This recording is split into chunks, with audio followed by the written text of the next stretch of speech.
नमस्कार बच्चों। तो आज हम बल तथा दाब का आगे का जो पार्ट है उसके बारे में देखेंगे। आगे का जो टॉपिक है, तो हमने दाब की इकाई के बारे में देखा था। अब ठोस, द्रव, गैस, इन पदार्थों पर दाब का प्रभाव कैसे पड़ता है उसके बारे में देखेंगे। देखो, हवा में स्थित सभी ठोस पदार्थों पर हवा का दाब होता ही है। ठोस पदार्थ पर कोई एक भार रखा जाए तो उस भार के कारण ठोस पदार्थ पर दाब बनता है। देखिए, जैसे यहाँ पे लकड़ी दिखाई गई है और लकड़ी पे हर जगह अगर पुस्तक दिखाई गई है तो भार उतना नहीं मालूम पड़ रहा है, लेकिन अगर एक ही जगह दिखाई गया है तो उस पर भार का अपने को आभास हो रहा है। वह दाब उस भार पर तथा भार का ठोस पदार्थ के साथ होने वाले क्षेत्रफल पर निर्भर करता है। तो यहाँ पे प्रैक्टिकल दिखाया गया है।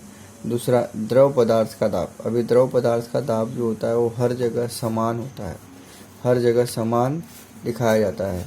देखिए यहाँ पे पीछे आकृति में बताया गया है।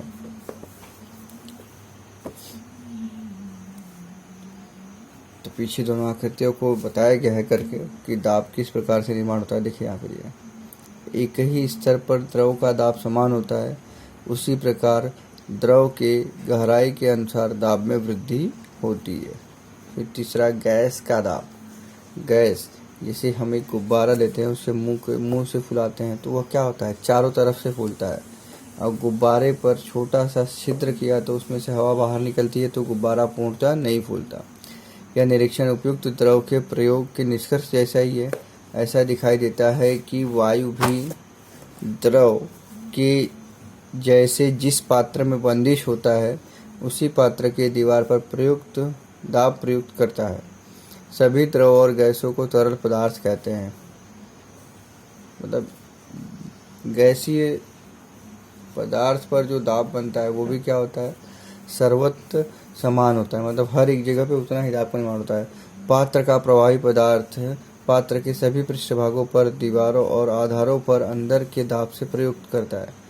बंद पात्र में दिए गए द्रव्यमान के प्रवाही पदार्थ में पाए जाने वाला दाब सभी दिशाओं में समान रूप से प्रयुक्त होता है।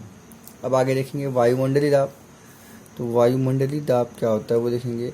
जो दाब हमारे ऊपर वायुमंडल के द्वारा पाया जाता है उसे हम क्या कहते हैं, वायुमंडलीय दाब कहते हैं। और उसके अंदर क्या दिखाया गया है देखते हैं। पृथ्वी के पृष्ठभाग पर सभी ओर हवा का आवरण होता है। इस हवा के आवरण को क्या कहते हैं, वायुमंडल कहते हैं। अंडरलाइन कर ले इसको। और पृथ्वी के पृष्ठभाग से लगभग 16 किलोमीटर ऊंचाई तक क्या होता है, वायुमंडल होता है। उसके भी आगे लगभग 400 किलोमीटर ऊंचाई तक यह अत्यंत विरल रूप में पाया जाता है। और हवा के कारण निर्माण होने वाले दाब को क्या कहते हैं, वायुमंडलीय दाब कहते हैं।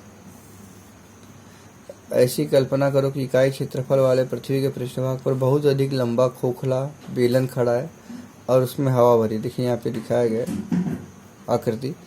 और इस हवा का भार या पृथ्वी की दिशा में लगाया गया बल है, अर्थात हवा का दाब इस भार और पृष्ठभाग के क्षेत्रफल के अनुपात में होता है। समुद्र की सतह पर पाए जाने वाले हवा के दाब को एक वायुमंडलीय दाब कहते हैं। 1 एटमॉस्फेरिक प्रेशर बोलते हैं इसको। जैसे जैसे हम समुद्र सतह से ऊपर की ओर जाते हैं वैसे वैसे यह दाब क्या होता है, कम होता चला जाता है।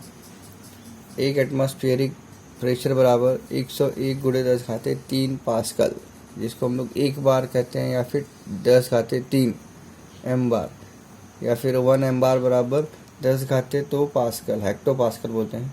वायुमंडलीय दाब यह एम बार अथवा हेक्टो पास्कल इन इकाइयों में नापा जाता है। और वायुमंडलीय दाब हवा के किसी भी एक बिंदु पर सभी दिशाओं में होता है।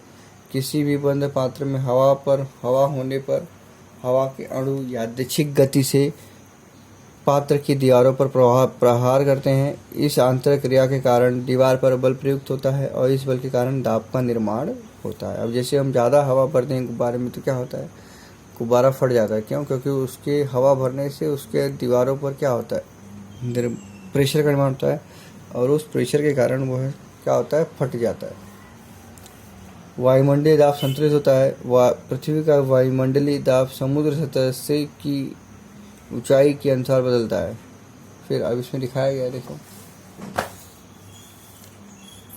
यहाँ पे देख लीजिए। ऊंचाई 2000, फिर उसके बाद में 6000, फिर उसके बाद में 10,000। देखो 1 मीटर क्यूब पृथ्वी पृष्ठभाग वाले मेज पर समुद्र सतह से 101.3 पास्कल इतना दाब प्रयुक्त होता है। वही यहाँ पे दिया है। नेक्स्ट है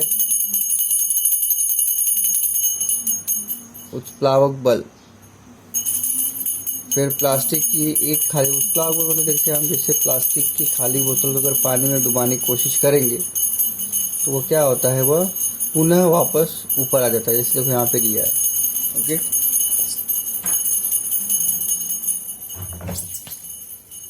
और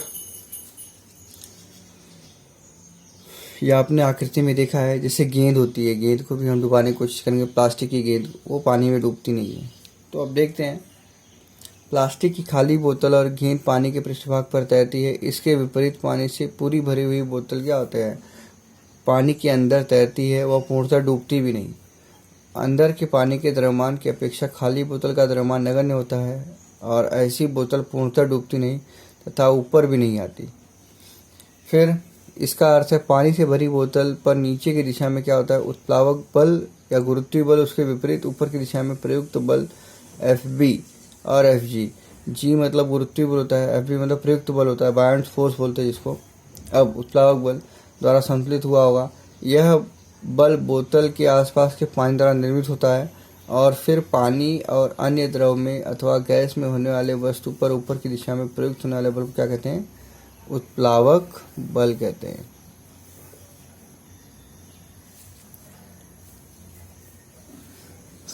फिर उसके बाद में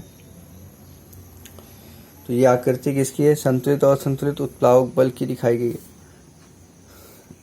लोहे की कील पानी में डूबती है, परंतु स्टील का बड़ा सा जहाज पानी में तैरता है, ऐसा क्यों? द्रव में डुबाए गए वस्तु पर उत्प्लावक बल प्रयुक्त होने के कारण वस्तु के द्रव्यमान में क्या होता है, कमी होने का आभास होता है। इसलिए यहाँ पर जो लोहे की कील पानी में डूब जाती है, और क्योंकि उसका क्षेत्रफल कम होता है, और स्टील से बना हुआ जहाज क्या होता है, पानी में तैरता है। मीठे पानी के तरल तालाब में तैरने की अपेक्षा समुद्री पानी में तैरना आसान होता है। क्यों?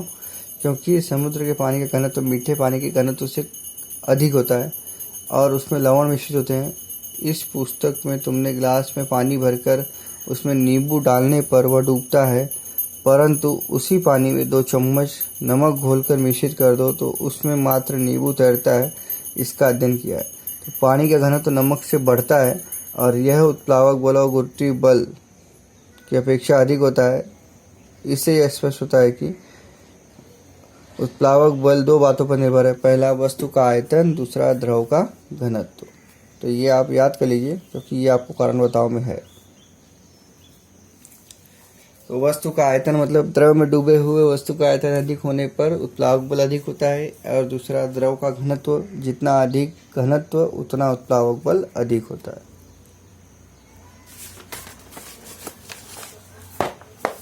आगे देखते हैं, लास्ट टॉपिक है अपने पार्ट का, आर्किमिडीज का सिद्धांत। तो आर्किमिडीज का सिद्धांत क्या बोलता है, जैसे ये बाल्टी भरी हुई, पानी से भरी हुई बाल्टी लेंगे, उसमें हम कोई ठोस पदार्थ डाल रहे हैं, तो वो ठोस पदार्थ अंदर जाने पर क्या होता है, अगर बाल्टी पूरी भरी हुई होगी तो क्या होगा, फिर बाल्टी से कुछ पानी नीचे गिरेगा। तो पानी कितना नीचे गिरेगा, वो इस ठोस पदार्थ के द्रव्यमान या आयतन पर निर्भर करेगा। तो वही यहाँ पे दिखाया गया है। देखिए, पानी में पत्थर डूबने पर उस पर ऊपर की दिशा में उत्प्लावक बल प्रयुक्त होगा, और पत्थर का भार नीचे की दिशा में प्रयुक्त होता है, जिसके कारण नीचे की दिशा में प्रयुक्त किया गया बल, कुल बल कम हो जाता है। इस उत्प्लावक बल का परिणाम कितना होता है, वह किसी भी द्रव के लिए समान होता है। सभी वस्तुओं पर उत्प्लावक बल का समान परिणाम होता है। और इस प्रश्नों के उत्तर के लिए आर्किमिडीज के सिद्धांत में अंतर्भूत है। यह सिद्धांत क्या है तो देखते हैं कि कोई वस्तु किसी तरल पदार्थ में अंशतः या पूर्णतः डुबाने पर ऊपर की दिशा में क्या होता है, बल प्रयुक्त होता है, और यह बल उस वस्तु द्वारा विस्थापित किए गए तरल पदार्थ के भार के बराबर होता है। तो ये आपको यहाँ पर दिखाया गया। इस तरीके से आपका ये पाठ ख़त्म होता है। आप इसको पढ़ लीजिए और इसको लिख लीजिए, फिर हम आगे की कक्षा में देखेंगे आगे का पाठ। धन्यवाद।